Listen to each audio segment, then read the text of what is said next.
Welcome to channel math concept academy. मेरा नाम रवि। मैं आपके लिए मैथमेटिकल कंटेंट और साथ ही साथ केवीएस की अपडेट लेके आता हूं। तो आज का सेशन जो मैं लेके आने वाला हूं ये है केवीएस पीआरटी के लिए। जैसा कि थंबनेल में दिख रहा है और जैसा कि आपको सब जगह दिख रहा है, केवीएस पीआरटी के लिए साइंस का। बच्चों, मैं आप लोगों के लिए बहुत करना चाहता था फ्री ऑफ कॉस्ट। मतलब मेरा दिले इच्छा थी कि मैं केवीएस पीआरटी के लिए, क्योंकि इसका जो पेपर पैटर्न है, या फिर टीजीटी मैथमेटिक्स, या फिर टीजीटी साइंस, या फिर पीजीटी फिजिक्स, या फिर पीजीटी केमिस्ट्री, या फिर पीजीटी मैथमेटिक्स, ये जितने भी पोस्ट मैंने कहे ना, इन सब का पेपर पैटर्न मेरी पढ़ाई से बिल्कुल मैच कर गया। और मैं इन सब के लिए बहुत कुछ करना चाहता था, लेकिन नहीं हो पाया या नहीं कर पा रहा। ये सिर्फ और सिर्फ आप लोगों के सपोर्ट ना मिलने की वजह से। लेकिन कोई बात नहीं, देखते हैं कब तक ऐसा चलेगा। नहीं तो चले जाएंगे, कोई दिक्कत थोड़ा है। कौन सा मैंने आपसे कोर्स बेचा और ना ही मैं आपको झूठ बोल रहा हूं, ठीक है ना। चलो, तो मैं आपको जो केवीएस पीआरटी में आज कराने वाला हूं वो है साइंस का एक टॉपिक, ठीक है ना। और मैं केवीएस पीआरटी में साइंस को पूरा डिटेल एक्सप्लेन कर चुका हूं कि पूरे चैप्टर करने की जरूरत नहीं है, लिमिटेड चैप्टर्स करने हैं। और ये मेरे बताने से पहले किसी ने नहीं बताया था, क्योंकि कोर्स बेचने का सबसे बड़ा तरीका यही था, ठीक है ना। चलो, की बातें बताओ मत, कोर्स के बाद ही बताई जाए। चलो, मैं आपको जो बता रहा हूं वो है gold foil experiment. Gold foil experiment, ये भी बता देता हूं ये कहां से आ रहा है। क्लास 9th चैप्टर नंबर 3 या 4 होगा मुझे, क्योंकि मैं दोनों को एक ही चैप्टर मान के चलता हूं। क्लास 9th एटम वाला जो चैप्टर है साइंस में, उसमें से ये आ रहा है। तो मैं इसे आपको बताने की कोशिश करता हूं, ठीक है ना। चलो आगे देखो, gold foil experiment. Gold foil experiment. अब सबसे पहली बात तो हमें गोल्ड फॉयल एक्सपेरिमेंट करना चाहिए या फिर नहीं। सॉरी, ये तुम्हारे लिए वैसी वीडियो बना बना के मेरा दिमाग खराब हो गया। सबसे पहली बात तो गोल्ड फॉयल एक्सपेरिमेंट करा किसने? तो ये करा किन्होंने? रदरफोर्ड ने, ठीक है ना। तो इसीलिए हम इसको इस तरीके से भी जानते हैं, रदरफोर्ड गोल्ड फॉयल एक्सपेरिमेंट। सबसे पहली बात, ठीक है ना। अब दूसरी बात कि ये गोल्ड फॉयल एक्सपेरिमेंट करा क्यों गया। ये गोल्ड फॉयल एक्सपेरिमेंट इन्होंने करा क्यों? अगर आपने समझ लिया तो ये टॉपिक कंप्लीट हो जाएगा। और इससे बहुत सारे एमसीक्यू बन सकते हैं और बनते हैं। और एमसीक्यू करने का तरीका मैंने आपको क्या बता रखा है, कुछ नहीं करना। एनसीईआरटी उठानी है, एनसीईआरटी सारा टॉपिक पढ़ना है, प्लस फिर आप पे जो भी रेफरेंस बुक हो 9th क्लास की, लक्ष्मीर सिंह, प्रदीप, एचसी वर्मा, जो भी हो सकती है, उससे सारे एमसीक्यू करने। तो सुनना, आपको ये तो पता चल गया था और मैं बता चुका हूं पूरे चैप्टर में कि आपके पास एक चीज होती है एटम। इसको हम लोग परमाणु कहते हैं। मतलब किसी भी चीज का, किसी भी नॉन लिविंग थिंग का जो सबसे छोटा सब्सटेंस होता है, सबसे छोटा पार्टिकल होता है, उसे क्या कहते हैं? एटम या परमाणु। ये बात क्लियर है। जैसे मैं एक प्रैक्टिकल एग्जांपल लेके चलता हूं। आपके घर में जो दीवार है, आपके घर में जो दीवार है, वो दीवार किससे मिलके बनी है? ईंटों से। तो आप ये कह सकते हो उस दीवार का जो बेसिक एलिमेंट है वो ईंट है, ब्रिक है, ठीक है ना। इसके बाद अगर मैं कहूं ईंट किससे मिलके बनी है, तो आप कह सकते हो सर मिट्टी के पार्टिकल से मिलके बनी है, क्योंकि मिट्टी के पार्टिकल से बनी होती है। तो अब मिट्टी के पार्टिकल किसी न किसी एटम से मिलके बने होंगे, ठीक है ना। तो याद रखना, सबसे छोटा पार्टिकल जो होता है वो एटम होता है। और ये पता चल गया था कि एटम जो है, जे थॉमसन ने हमें क्या बताया था, पूरा बता रहा हूं एक टू जेड की कहां से आया। जे थॉमसन ने हमें ये बताया था कि एटम स्पेयर शेप का है। दूसरा ये भी बताया था कि इसमें इलेक्ट्रॉन्स इंबेडेड है। इलेक्ट्रॉन्स इंबेडेड है। इंबेडेड मतलब धसे हुए हैं। जैसे तरबूज खाया ना आपने, तरबूज के अंदर तरबूज के बीच फंसे होते हैं, दैट इज कॉल्ड इंबेडेड, ठीक है ना। और ये जो स्पेयर है वो पॉजिटिवली चार्ज स्पेयर है। मतलब इस एटम में स्पेयर जो है, इस गोले में हर जगह पॉजिटिव चार्ज है। इसी बात को वेरीफाई करने के लिए, किस बात को वेरीफाई करने के लिए कि एटम में हर जगह पॉजिटिव चार्ज है कि नहीं है, रदरफोर्ड ने गोल्ड फॉइल एक्सपेरिमेंट करा। तो बताने की कोशिश करता हूं, और बहुत आसान है, ठीक है ना। इन्होंने क्या किया, एक नाम से ही दिख रहा है आपको गोल्ड फॉइल, एल्युमिनियम फॉइल तो सुना है ना, जिसपे रोटी वोटी लपेटते हैं, वैसे ही गोल्ड फॉइल, फॉइल मतलब परत, पतली लेयर, कुछ भी कह लो, ठीक है ना। इन्होंने गोल्ड की एक पतली सी लेयर ली, मानो ये गोल्ड लेयर, इसमें इन्होंने अल्फा पार्टिकल स्ट्राइक कराए। अब ये अल्फा पार्टिकल क्या होते हैं, अल्फा पार्टिकल, ऐसे बहुत सारे पार्टिकल होते हैं। अल्फा पार्टिकल जो होता है वो होता है +2 चार्ज कैरी करता है। अल्फा पार्टिकल क्या कैरी करता है, +2 चार्ज कैरी करता है, ठीक है ना, याद रखना। अल्फा पार्टिकल क्या करता है, +2 कैरी चार्ज करता है। और आप ऐसे भी याद रख सकते हो कि अल्फा पार्टिकल में प्लस चार्ज होता है। ऐसा भी पूछा जा सकता है आपसे कि अल्फा पार्टिकल का चार्ज क्या है, समझ आ रहा मैं क्या कह रहा हूं। तो आपसे ये भी पूछा जा सकता है कि अल्फा पार्टिकल का चार्ज क्या है, और ये भी पूछा जा सकता है कितना है। अब इन्होंने सोने की परत पे अल्फा पार्टिकल स्ट्राइक करने की कोशिश की है। सुनते रहना KVS PRT वालों, ये किसी किताब में इतना ल्यूसिड वे में नहीं समझाएगा, या तो कोई कोर्स वाला समझाएगा, या कोर्स वाला फ्री में नहीं समझाएगा, ठीक है ना। और हो सकता है इस वीडियो के बाद समझा दे, तो आपका फायदा ही फायदा है। दोनों जगह से देखो, जहां से बेस्ट मिले वहां से ले लो, ठीक है ना। ये हमारी गोल्ड फॉइल है। देखो, मैं आपको एक बार कह रहा था कोरिलेटिव स्टडी पढ़ो, गोल्ड का सिंबल भी आपको पता होना चाहिए इसी बहाने, AU। गोल्ड का सिंबल क्या होता है, AU। अब सुनने की कोशिश करना। अब ये अल्फा पार्टिकल को गोल्ड फॉइल से टकरा के करना क्या चाह रहा है वो समझाने की कोशिश करता हूं, और वो आपने समझ लिया तो आपका प्रैक्टिकल पूरा हो जाएगा, ठीक है ना। अब आपको ये तो पता है कि चाहे ये सोना हो, चाहे लोहा हो, चाहे पीतल हो, इसके अंदर होंगे क्या, एटम होंगे। इसके अंदर होंगे क्या, एटम होंगे। तो अब मैं इसका एटॉमिक स्ट्रक्चर बना देता हूं कि मान लो ये एटम्स है। अभी देखो, आप कहोगे यहां अपने एटम की शेप अलग बनाई, चलो मैं थोड़ा सा और अच्छा कर देता हूं आपके लिए।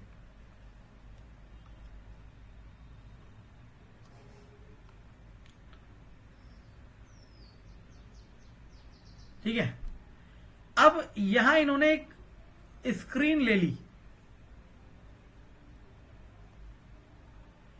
इस स्क्रीन में इन्होंने क्या लगा दिया, फ्लोरोसेंट कोटिंग।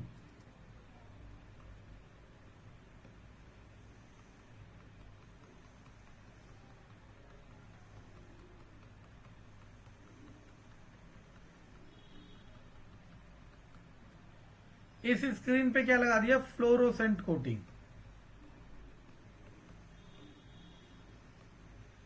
अब ये फ्लोरोसेंट कोटिंग का काम क्या होता है, इसका काम होता है to give light emission when a charge particle fall on it. यानी कि फ्लोरोसेंट कोटिंग में जब भी कोई चार्ज पार्टिकल गिरता है तो ये क्या देता है, लाइट एमिशन देता है। जिसको प्रैक्टिकली फील नहीं हो रहा, मैं उसको एक एग्जांपल देता हूं, और उस एग्जांपल से आप प्रैक्टिकली फील कर सकते हो। सुनना एग्जांपल, अपने टीवी का रिमोट देखो, रिमोट में 2 टाइप के रिमोट होते हैं, एक तो उसके आगे एलईडी में लाइट जलती है, और एक में एलईडी में लाइट नहीं जलती है। तो आप चाहे एलईडी में लाइट नहीं जलती है वो भी ले सकते हो, एलईडी में लाइट जलती है वो भी ले सकते हो, लेकिन कोशिश करो वो लो जिसमें एलईडी में लाइट नहीं जल रही है, क्योंकि उसमें दिख ही नहीं रहा आपको, तो वहां ज्यादा फील होगा। आपको रिमोट को क्या करना है, अपना मोबाइल का कैमरा ऑन करना है, ठीक है ना, back camera, front camera, back camera on करना है, और रिमोट को उसका एलईडी वाला पोर्शन कैमरे के सामने रख के बटन दबाने रिमोट के, और होगा क्या, आपको एलईडी में तो कोई लाइट नहीं दिखेगी, लेकिन आपको कैमरे में इस तरफ से एलईडी ग्लो करता हुआ दिखेगा। समझ आ रहा है, ऐसा ही कुछ करेगा, ठीक है। अभी क्यों लगाया वो सब समझाऊंगा। यहां से इन्होंने क्या करे, अल्फा पार्टिकल प्रोजेक्ट करने शुरू करे। यहां से इन्होंने क्या करे, अल्फा पार्टिकल प्रोजेक्ट करने शुरू करे, और अल्फा पार्टिकल ही क्यों प्रोजेक्ट करे ये भी समझाऊंगा। ठीक है ना, सुनने की कोशिश करना। अब अल्फा पार्टिकल जब इन्होंने एटम के कॉर्नर से पास किए, सुनते रहना। ओए ये क्या कर रहा है?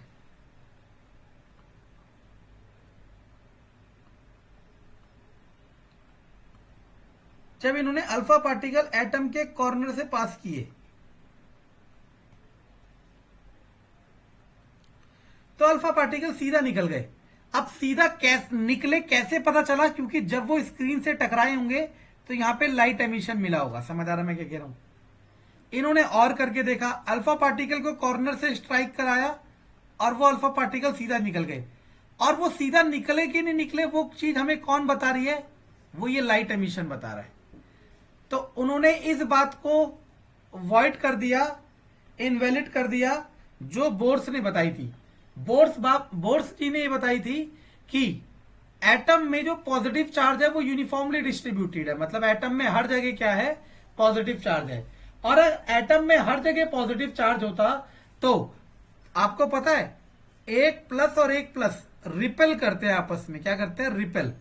मतलब एक दूसरे से दूर जाते हैं, एक दूसरे से दूर जाते हैं। ये बात आपको पता है? आप कहोगे हाँ जी पता है। अब सुनना मैं क्या कह रहा हूं। अगर ये एक दूसरे को रिपेल करते हैं तो अल्फा पार्टिकल तो मेरा पॉजिटिव है, और according to Bohr's theory atom क्या है? यूनिफॉर्मली पॉजिटिव ले, मतलब इसके हर जगह क्या है? पॉजिटिव चार्ज है।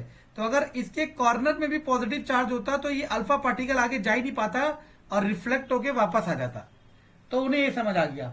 अब रदरफोर्ड ये पता करना चाहते थे कि भाई अगर पॉजिटिव चार्ज सेंटर में नहीं है, अगर पॉजिटिव चार्ज सेंटर में नहीं है तो पॉजिटिव चार्ज कहां पे है? ये भी तो पता करना बहुत जरूरी है कि पॉजिटिव चार्ज कहां पे है। तो पॉजिटिव चार्ज जो है वो पता करने के लिए इन्होंने सब जगह प्रोजेक्ट किया। जब इन्होंने सेंटर से प्रोजेक्ट किया ना अल्फा पार्टिकल को, बीचों बीच से, तो अल्फा पार्टिकल का लाइट एमिशन यहां ना मिलके कहीं और मिला। जब इन्होंने बीच में से पास किया अल्फा पार्टिकल को तो इनका प्रोजेक्शन एग्जैक्टली आगे ना जाके कहीं और मिला।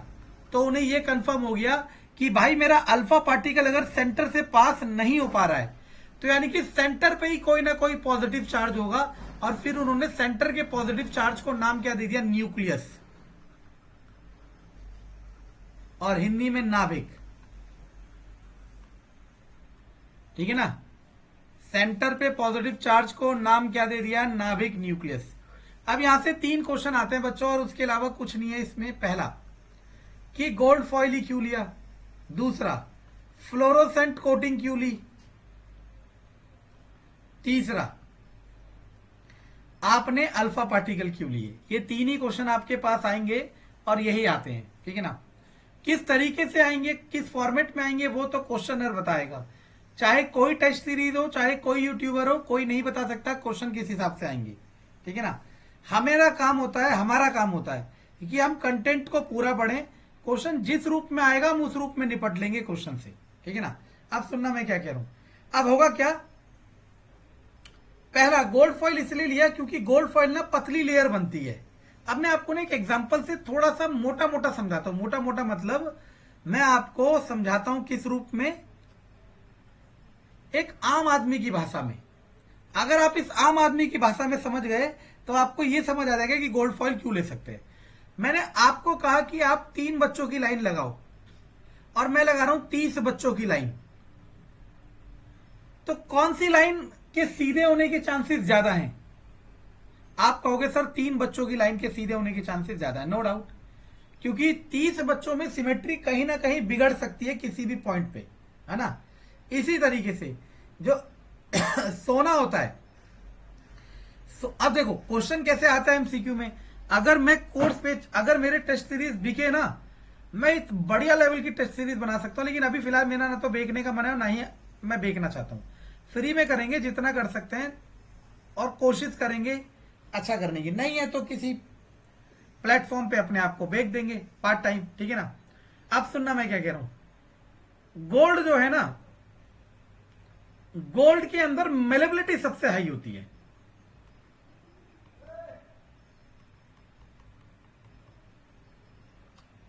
भाई यही आपको समझना होता है अब जो आपका एमसीक्यू में आएगा ना, एनसीईआरटी में लिखा हुआ है, हम सब ने पढ़ा हुआ है कि gold can be converted into thinnest layer, सबसे पतली परत में परिवर्तित करा जा सकता है गोल्ड को।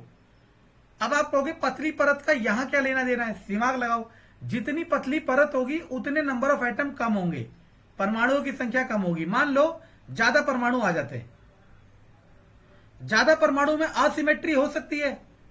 अब रदरफोर्ड कॉर्नर से पास कर रहा है अल्फा पार्टिकल को, सुनते रहना, ये कॉर्नर आगे जाके किसी का सेंटर तो बन जाएगा और लाइट जो अल्फा पार्टिकल है वो रिफ्लेक्ट हो जाएगा। तो रदरफोर्ड को थोड़ा पता चल रहा है कि भाई ये इस वाले एटम के सेंटर से टकरा के आ रहा है। रदरफोर्ड तो ये कैलकुलेशन करके चल रहा है कि, या चल रहे हैं कि मैंने एटम के कॉर्नर से अल्फा पार्टिकल पास किया था, लेकिन वो पीछे ना जाके यहां पे वापस आ गया, मतलब कॉर्नर पे भी पॉजिटिव है। इस गलती से बचने के लिए रदरफोर्ड ने ऐसी परत ढूंढी जिसमें नंबर ऑफ एटम मिनिमम हो, और नंबर ऑफ एटम मिनिमम होंगे तो होगा क्या, मतलब थिनेस्ट लेयर होगी तो सिमेट्रिसिटी ज्यादा होगी, और मेलेबिलिटी का मतलब ये होता है जिसे चादर के रूप में कन्वर्ट करा जा सके। फ्लोरोसेंट कोटिंग क्यों ली मैंने बताया। आप दो पेशेंट लेके गए हॉस्पिटल में, डॉक्टर ने कहा बुखार आ रहा है। अब ऐसे थोड़ा मैं कहूंगा या आप कहोगे बुखार आ रहा है, थर्मोमीटर से नापा जाएगा। तो थर्मोमीटर वो स्केल है या वो इंडिकेटर है जो बताएगा बुखार आ रहा है या नहीं, ठीक है ना। इसी तरीके से फ्लोरोसेंट कोटिंग अगर नहीं होती तो लाइट एमिशन नहीं मिलता, और अगर लाइट एमिशन नहीं मिलेगा तो आपको कैसे पता चलेगा कि कहां अल्फा पार्टिकल स्ट्राइक कर रहा है। अगला अल्फा पार्टिकल ही क्यों लिया, क्योंकि ये डबल पॉजिटिवली चार्ज होता है। अब आपके दिमाग में ये भी आ सकता था सर +4 वाला ले लो, +8 वाला ले लो, लेकिन जितना बड़ा आप चार्ज लेते रहोगे उसका एटॉमिक मास उतना ज्यादा होता चला जाएगा और वो मूव कराना उतना मुश्किल हो जाएगा। जैसे मानो मैं सोलर कार बना रहा हूं,